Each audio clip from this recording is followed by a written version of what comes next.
Habari za wakati huu tena mpenzi mtazamaji wa Angel TV. Ni siku nyingine tena, siku ya Februari 9 mwaka 2026. Na hii ni Angel TV na hii ni Sport na Angel TV. Unachotakiwa kufanya, usisahau kusubscribe, kulike, kucomment na kushare video zetu ili uwe mtu wa kwanza kupata update pale zinapokuwa zinajiri. Na siku ya leo, kwa kwanza kabisa tuanzie nchini Tanzania na tuelekee moja kwa moja jijini Dar es Salaam, ambako tunalifiwa kuwa waziri wa habari, utamaduni, sanaa na michezo Paul Makonda ametangaza kuwa kocha Michael Gamondi anatarajiwa kusaini rasmi mkataba wa kuifundisha timu ya taifa ya Tanzania Taifa Stars kwa muda wowote kuanzia sasa. Hatua hiyo inakuja baada ya Gamondi kuonyesha mafanikio makubwa aliyokuwa akikaimu nafasi yake ya ukocha, hasa katika michuano ya kombe la mataifa AFCON iliyofanyika Morocco, ambapo aliongoza Tanzania kufika hatua ya 16 bora kwa mara ya kwanza katika historia ya soka la Tanzania. Akizungumza na waandishi wa habari jijini Dar es Salaam leo Februari 9 mwaka 2026 mara baada ya kukagua maendeleo ya ukarabati wa uwanja wa Benjamin Mkapa, Waziri Makonda alisema serikali imeridhishwa na kiwango cha utendaji kazi wa Gamondi, nidhamu, timu pamoja na mbinu zake za kiufundi zilizosaidia kuinua morali na ushindi wa Taifa Stars.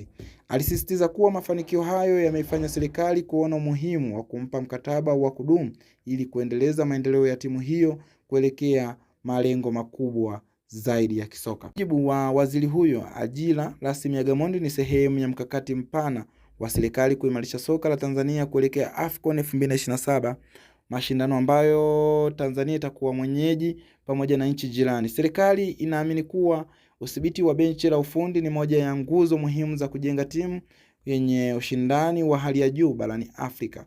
Pia alibainisha kuwa maboresho ya miundombinu ya michezo ikiwemo ukarabati wa uwanja wa Benjamin Mkapa yanayoendelea sambamba na maandalizi ya mashindano hayo makubwa yanayotarajiwa kufanyika 2027. Gamondi anatajwa kuwa ameleta mabadiliko chanya ndani ya kikosi cha Taifa Stars, ikiwemo kuongeza nidhamu ya kiuchezaji, kuimarisha safu ya ulinzi na kushambulia kwa mpangilio zaidi.